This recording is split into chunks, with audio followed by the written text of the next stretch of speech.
Mgogoro huu unahusisha familia ya marehemu Abdalla Sultani Mtambo ambaye alifariki mwaka 1964 na kuacha watoto 6. Lakini vile vile mgogoro huu unamtaja mnunuzi wa nyumba hii ni Bwana Salim Selemani Salim aliyenunua nyumba hiyo kupitia mnada wa hadhara uliotokana na amri ya mahakama ya kuuzwa nyumba hiyo baada ya wasimamizi wa mirathi na warisi wa marehemu kutoelewana. Mheshimiwa Mkuu wa Mkoa, mgogoro huu umeanza muda mrefu ambapo ulianza kwa warisi wa marehemu kutoridhishwa na mgawanyo wa mapato ya kodi ya upangishwaji wa nyumba, ndipo walipoomba mahakama kusimamia uuzwaji wa nyumba hiyo bila mafanikio kutokana na baadhi ya warisi kutaka nyumba hiyo isiuzwe. Mwaka 2011 mnada wa hadhara ulifanyika ambapo Bwana Salim Selemani Salim alifanikiwa kununua nyumba hiyo kwa gharama ya shilingi za Kitanzania milioni 250. Tangu mwaka 2011 mpaka leo mnunuzi wa nyumba hii hajawahi kuingia na kutumia nyumba yake kutokana na vurugu ambazo zinakwamisha zoezi la kukabidhi nyumba hii. Vurugu hizi zilitoka kwa msimamizi wa mirathi ambaye ni Bi Malaya Abdalla Mtambo na familia yake ambaye alikataa kutoka katika nyumba hii kwa madai ya kutoshirikishwa kwenye uuzaji wa nyumba hii. Swala hili limeamliwa katika ngazi ya mahakama kuanzia mahakama ya mwanzo mpaka mahakama kuu ambako katika ngazi zote za maamuzi mnunuzi alipewa haki. Kamati ilibaini kwamba NC Ensemble Company Limited ambaye ni dalali hakuwa mwaminifu katika utunzaji wa fedha za warisi. Kutokana na mahojiano aliyofanya na kamati, imebainika pesa alizitumia kwa matumizi binafsi. Kitendo hicho kimechochea mgogoro huu kwa sababu MC Ensemble Company Limited angegawa kwa wakati pesa hizo, sidhani kama mgogoro huu ungetokea. Baada ya kupitia nyaraka, kamati imebaini zoezi la uondeshwaji kwenye nyumba hii lilishakamilika tangu tarehe 19 mwezi wa kwanza 2026. Hii inamaanisha kwamba mnunuzi tayari alishapewa barua na dalali ambaye alitumwa na mahakama kwa ajili ya kufanya eviction katika eneo hili. Kwa mantiki hiyo, tayari mnunuzi alishapewa nyumba hii tangu tarehe 19 mwezi wa kwanza 2026. Kamati hii ilishauri kama ifuatavyo: ya kwamba MC Ensemble Company Limited achukuliwe hatua za kisheria, arejeshe pesa zote za warisi ili zigawanywe kwa warisi ambao hawakuchukua. Pia madalali wa mahakama wafanye kazi kwa kuzingatia sheria, kanuni na taratibu. Huo mgao ambao huyu bwana dalali hakuwapatia wengine ilikuwa ni kwa sababu gani? Na ningemuomba huyo dalali hapa. Je, unahusikaje sasa kutajwa hapa? Yaani kwa nini umetajwa? Nimetajwa kwa sababu kuna baadhi ya warithi hawakuja kuchukua pesa zao. Je, ni kweli wewe ndiye uliyeuza? Ni kweli, ndio mimi niliyeuza. Kwa mamlaka mahakama? Kwa mamlaka ya mahakama. Na una uhakika kwamba pesa yote iliingia kwenye akaunti ya broker ambaye ni wewe? Ndiyo mheshimiwa. Iliingia shilingi ngapi? Milioni 250. Milioni 250. Ndiyo mheshimiwa. Sasa tueleze hiyo historia kidogo. Kwa nini wengine walichukua, wengine walikataa? Labda tueleze tu hapo kidogo. Wengine walichukua kwa sababu walikuwa wameridhia mauzo na wengine walikataa kwa sababu walikuwa hawakubali mauzo.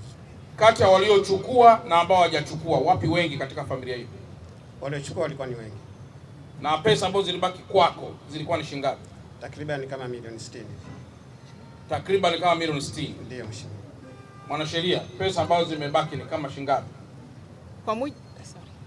Kwa mujibu wa taarifa yetu ilikuwa ni milioni 64 na laki 5. Milioni 64 na laki 5. Na ambazo mgawiwa alipaswa kuwa nani na nani? Mgawiwa alipaswa kuwa Bi Malaya, lakini mna familia moja ya bwana Rajabu, dada yake na Rajabu. Mpe broker. Kwa hiyo hela hiyo milioni 60 na hiyo iko wapi? Ipo benki mheshimiwa. Ipo? Ninayo, ipo benki. Unayo, iko benki? Ndiyo. Ilikuwa ni benki gani? Pesa hizo zipo na mpaka sasa ziko benki gani? Kipindi kile zilikuwa ziko saving and finance. Zilikuwa? Saving and finance. Saving and finance. ambayo leo ziko wapi? NMB. NMB. Ndio mheshimiwa. Ziko pale NMB muda huu tukienda ziko pale. Ndio mheshimiwa.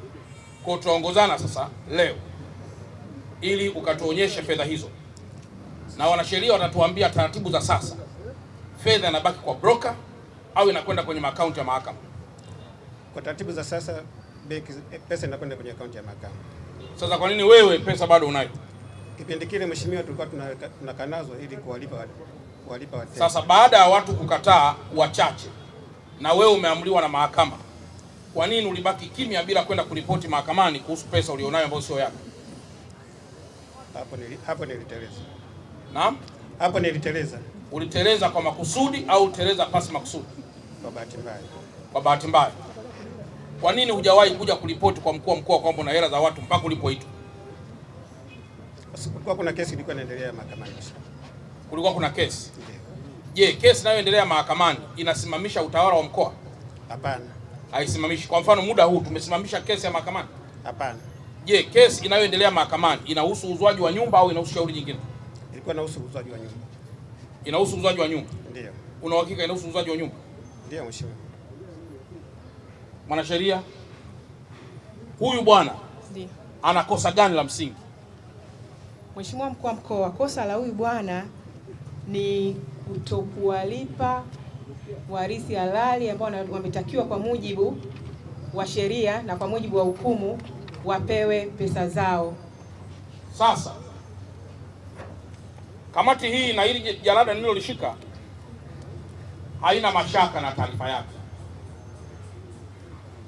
na kwa sababu hakuna mashaka na taarifa yake, kwanza tumejiridhisha kwamba nyumba hii ni kweli ni nyumba ya urithi, na kama ni nyumba ya urithi, taratibu zote za usimamizi wa mirathi ziko wazi.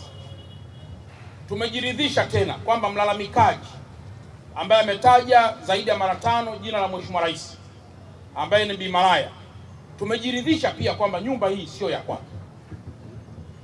Sasa na kwa mantiki hiyo, nitaka nieleze kidogo kwa nini hawakwenda kuchukua pesa.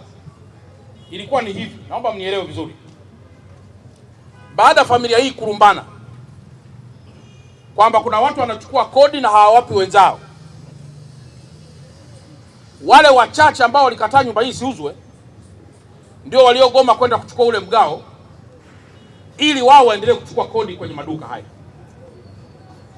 Na kwa mantikio, pesa ambayo walikuwa wanaipata hapa tumejiridhisha kwamba ilikuwa haigawanywi kwenye zile familia zingine zote, na kwa sababu tumejiridhisha jambo hilo, walikuwa ni wajanja, kwa sababu kodi ambayo walikuwa wanaichukua walijua wakichelewesha mgogoro wataipata pengine nyingi zaidi kuliko hata ile ambayo walipaswa kugawiana mmoja mmoja.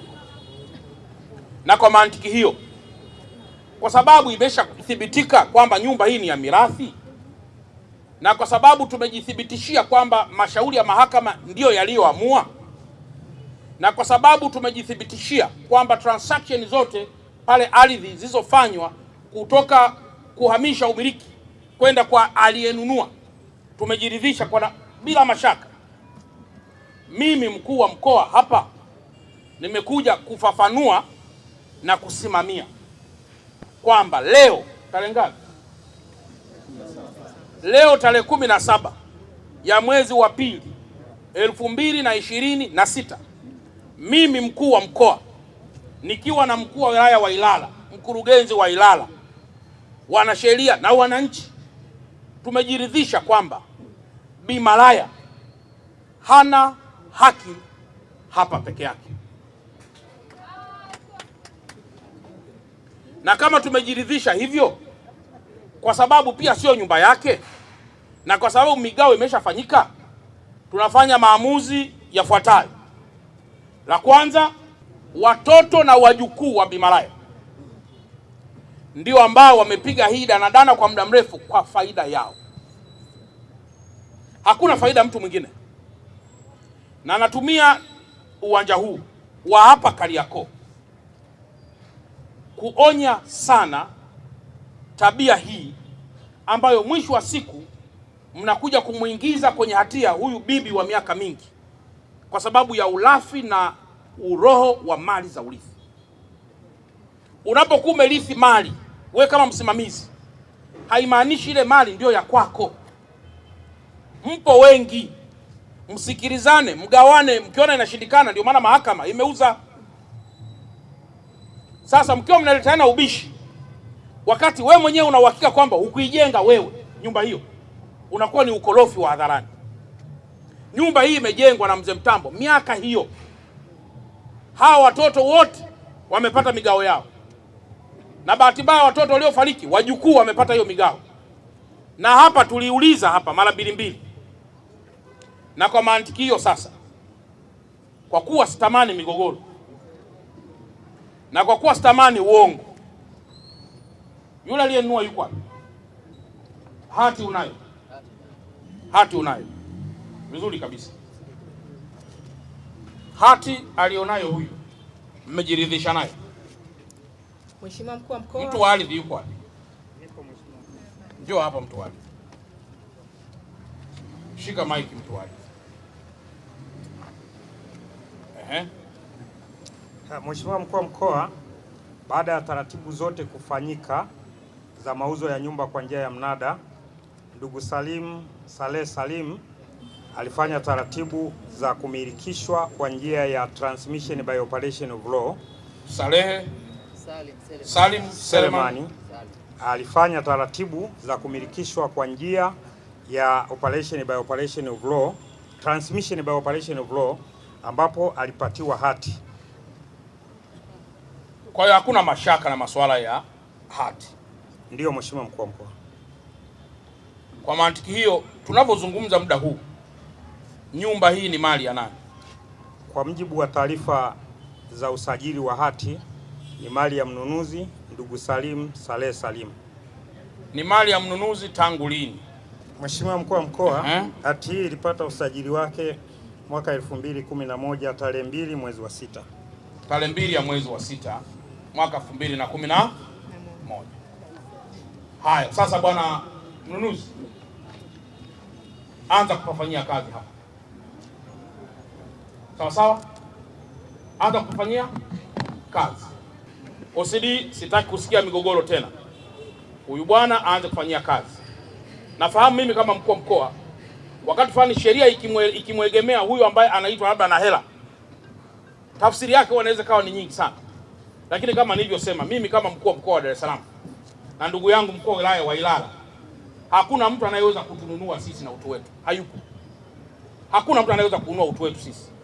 Na mimi ningeweza kuwa na shinda huko Kariakoo na omba huko. Mimi sio wa hivyo. Mimi ni chuma cha tofauti kabisa. Na ndugu yangu naye yuko tofauti kabisa. Nafikiri na hawa jamaa hata huko Kariakoo wananifahamu vizuri. Vizuri mno. Hakuna mtu anayeweza kununua utu wetu sisi. Hayupo. Na OCD, huyu bwana mguu kwa mguu, leo kabla saa 7 ameshazionyesha hizo fedha, amepewa utaratibu hizo fedha kwenda mahakamani, na kule mahakamani kupitia wanasheria itatolewa tafsiri ya hizo pesa walipo wale wanaohusika. Kabla saa 7 hizo fedha hao wameshazionyesha. Na kama ataonyesha kabla saa 7 kwa umri huu, na kesho ni mwezi mtukufu wa Ramadhani, ni Ramadhani, utailia ndani. Nataka tu nikueleze ukweli. Utaiswalia ndani. Halafu na mtu yoyote atakaye kaidi tena hii tafsiri ya mahakama, atakaye kaidi hapa, wote beba na vizazi vyao wote weka ndani. Kwa sababu hatuwezi kuwa tunakuja hapa tunafanya yale yale. Mimi mkuu wa mkoa, kuna wakati mpaka nguvu za kiume zinaweza zikapungua kwa sababu ya kudili na mambo, kwa sababu ya kuhangaika na migogoro yenye tafsiri ya kweli. Sasa tusifikishane huko. Kwa ndugu zangu wana Kariakoo, naomba nihitimishe kwa kusema, usilitaje bure jina la Mheshimiwa Rais kama una hakika na unachokisema. Mheshimiwa Rais tusaidie, Mheshimiwa Rais, naonewa Mheshimiwa Rais. Hapana. Mtaje Mheshimiwa Rais kwa nidhamu. Kwa hiyo nimetoa waraka huo wa kwanza kufanyia kazi hapa. Fanyia kazi, usilete mabounce. Sasa bwana, wewe fanyia kazi. Jeshi la polisi nimekusha likabidhi kazi kwamba litasimamia usalama wa maeneo haya yote. Bouncer ambaye anakuja kuvunja watu, kuumiza watu, hiyo sio taaluma yake. Hatuhitaji bouncer. Ukamataji ni taaluma ambayo wenzetu wa vyombo vya dola wamesomea. Unaweza kumkamata mtu mahali pabaya na ukamuua na ukapata kesi ya mauaji. Achia wao, watashughulika. Na mtu anayefanya fujo, tafsiri ya mambo yote ya kisheria itafanyika huko mahakamani.